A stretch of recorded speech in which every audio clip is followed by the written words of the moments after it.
자녀에게 물려줄 재산이 많을수록 자녀들이 더 행복해질 거라고 정말 그렇게 믿으십니까?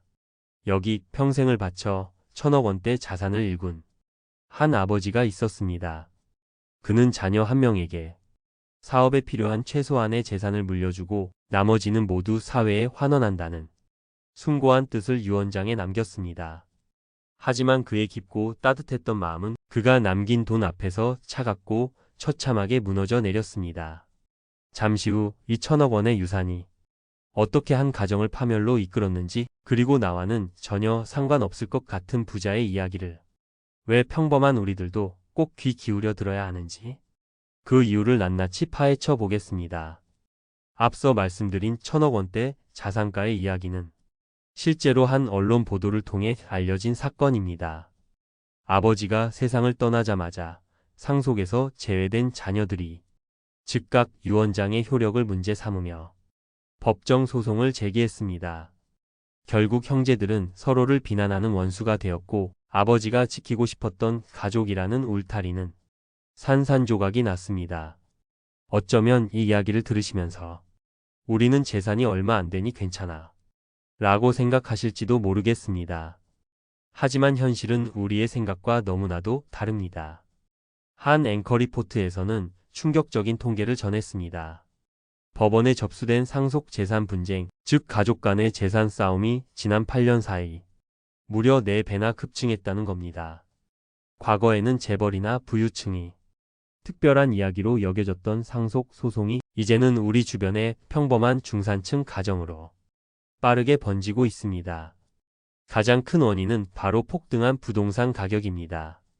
예전 같았으면 그래, 형님이 장남이니 조금 더 가져가시라 며 웃으며 양보할 수 있었을지 모릅니다. 하지만 부모님이 사시던 작은 아파트 한 채의 가격이 수십억 원이 되면서 이제는 10원 한 장 양보할 수 없는 처절한 싸움이 되어버린 것입니다. 8년 사이 4배 증가라는 이 통계는 상속 전쟁이 더 이상 남의 일이 아닌 바로 우리 모두에게 닥친 현실적인 위기임을 보여주는 명백한 증거입니다. 상속 분쟁은 우리가 아는 가족이 울타리 안에서만 일어나는 것도 아닙니다. 한 법률 프로그램에서 다룬 실제 각색 사례는 더욱 충격적입니다. 아버지가 30억 원의 재산을 남기고 돌아가셨는데 장례식장에 평생 본 적도 없는 한 여자와 아들이 나타났습니다. 바로 아버지의 내연녀와 혼외자였습니다. 더욱 기가 막힌 것은 아버지가 유언장을 통해 재산의 절반인 15억 원을 그 아들에게 물려주겠다고 명시했다는 사실입니다. 남겨진 가족들은 엄청난 충격과 배신감에 휩싸였지만 법은 혼외자의 상속 권리를 인정했습니다.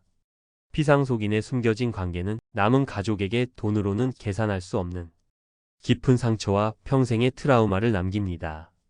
이처럼 상속 문제는 때로 한 편의 드라마보다 더 극적이고 상상조차 하지 못했던 곳에서 터져나와 평온했던 가정을 뿌리째 흔들어 놓을 수 있습니다. 많은 분들이 그럼 유언장을 잘 써놓으면 되는 것 아니냐 고 생각하실 겁니다. 물론 유언장은 분쟁을 막을 가장 확실한 방법 중 하나입니다. 하지만 참으로 아이러니하게도 분쟁을 막기 위해 쓴 그 유언장이 오히려 또 다른 소송의 불씨가 되는 경우가 허다합니다. 관련 보도를 보면 현행법상 개인이 작성하는 자필 유언은 법적 효력을 인정받기 위한 절차가 매우 까다롭고 복잡합니다. 주소나 날인 하나만 빠져도 무효가 되기 십상이고 위조나 변조 시비에 휘말리기도 쉽습니다. 실제로 유언의 진위를 둘러싼 이런 2차 소송이 지난 10년간 2배 가까이 증가했다고 합니다. 가족의 평화를 위해 남긴 마지막 편지가 오히려 자식들을 가장 치열한 싸움터로 내모는 비극적인 상황이 벌어지는 것입니다. 법적 검토 없이 어설프게 준비한 선의는 때로 안 하느니만 못한 결과를 낳기도 합니다. 여기까지 이야기를 들으시면서 아마 마음이 많이 불편하실 겁니다. 하지만 더 마음 아픈 이야기가 남아 있습니다. 상속 분쟁은 단순한 재산 다툼을 넘어 인간의 마지막 이성마저 마비시키고 상상조차 하기 힘든 끔찍한 범죄로 이어지기도 한다는 점입니다. 실제로 한 매체에서 소개된 사건은 등골을 서늘하게 만듭니다. 약 7억 원 상당의 재산을 모두 차지할 욕심에 동생이 자신의 친형을 해치는 끔찍한 일이 벌어졌습니다. 심지어 도박빚에 시달리던 아들이 평생 자신을 위해 헌신한 어머니에게 추가로 돈을 요구하다 거절당하자 결국 돌이킬 수 없는 범죄를 결심한 비극적인 사건도 있었습니다. 이는 재산을 물려받을 자녀의 개인적인 문제, 특히 제어되지 않는 채무나 도박 같은 문제가 상속 과정에서 얼마나 위험한 기폭제로 작용할 수 있는지 명확하게 보여줍니다. 돈에 대한 탐욕은 피보다 진한 가족이라는 마지막 울타리마저 속절없이 무너뜨릴 수 있습니다. 자, 지금까지 우리는 좋은 뜻으로 남긴 재산이 어떻게 비극의 씨앗이 되는지 그 끔찍한 사례들을 살펴보았습니다. 아마 마음이 많이 무거우실 겁니다. 하지만 지금부터가 진짜 중요합니다. 이 비극의 고리를 끊어낼 방법은 분명히 존재하기 때문입니다. 도대체 왜 자식 잘 되라고 남긴 재산이 이토록 끔찍한 비극의 씨앗이 되는 것일까요? 원인은 크게 세 가지로 요약할 수 있습니다. 첫째, 앞서 말씀드렸듯 자산 가격의 폭등입니다.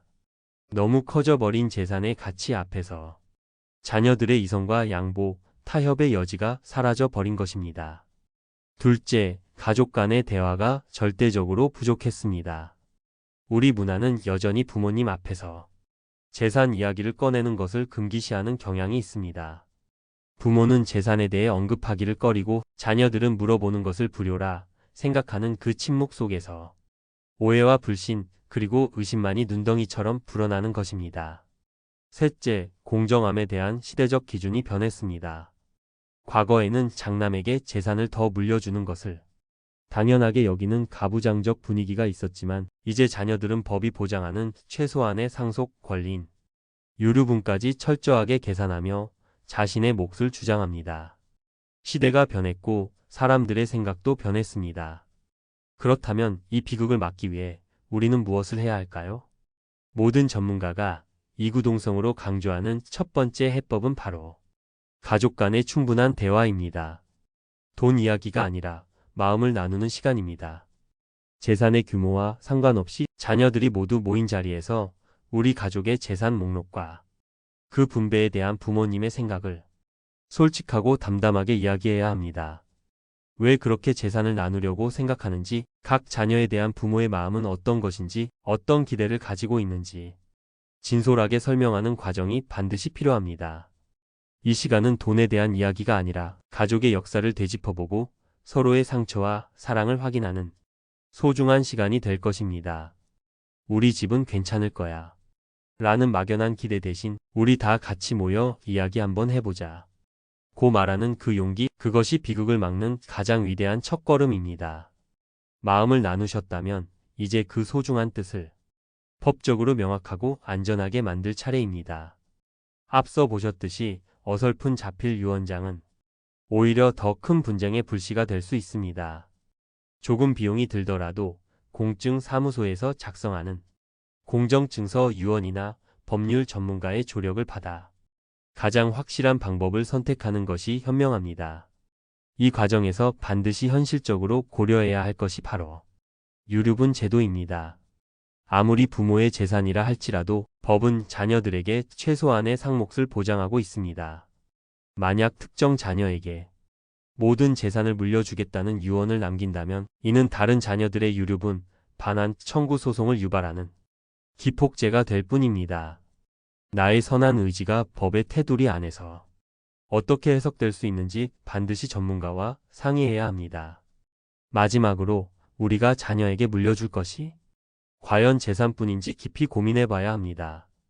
재산을 둘러싼 갈등으로 형제들이 평생 얼굴도 보지 않는 원수가 된다면 그것이야말로 부모에게 가장 큰 불효이자 가장 끔찍한 불행일 것입니다. 때로는 자녀들에게 직접 상속하는 것보다 신탁 제도를 활용하여 재산을 안정적으로 관리하고 생활비를 지급하는 방식을 고려해 볼 수도 있습니다. 또는 재산의 일부를 사회에 환원함으로써 자녀들에게 돈보다 더 중요한 나눔의 가치를 가르쳐 줄 수도 있습니다. 이것이 바로 천억대 자산가였던 아버지가 처음에 진정으로 원했던 바이기도 합니다. 가장 중요한 것은 나는 왜 이 재산을 남기는가? 에 대한 부모의 확고한 철학입니다. 그리고 그 철학은 나는 너희들이 돈 때문에 서로 미워하고 등지는 것을 절대로 원치 않는다. 는 분명한 메시지여야 합니다. 그것이 돈 그 자체보다 훨씬 더 중요하고 위대한 유산일 것입니다. 오늘 우리는 평생 땀 흘려 모은 재산이 어떻게 한순간에 가족을 갈라놓는 비극의 씨앗이 될 수 있는지 그 차갑고도 불편한 현실을 마주했습니다. 자식 잘 되라고 악착같이 모은 그 재산이 자녀들에게 행복이 아닌 재앙이 되어서는 결코 안 될 것입니다. 이제 공은 우리에게 넘어왔습니다. 침묵 대신 대화를, 막연한 기대 대신 철저하고 현명한 준비를 시작해야 할 바로 그때입니다. 부디 여러분이 자녀에게 남겨줄 마지막 선물이 차가운 돈다발이 아닌 서로를 끝까지 아끼고 사랑하는 마음과 화목한 가족 관계가 되기를 진심으로 바랍니다. 그것이야말로 돈으로 환산할 수 없는 세상에서 가장 위대한 유산일 테니까요. 오늘 이야기가 마음에 깊은 울림을 주었다면 구독과 좋아요로 저희 채널을 응원해 주시기 바랍니다. 또한 비슷한 고민을 하고 계시거나 여러분만의 지혜로운 생각이 있다면 댓글로 함께 그 마음을 나눠주시길 부탁드립니다. 여러분의 가정이 늘 평안하시기를 기원합니다. 감사합니다.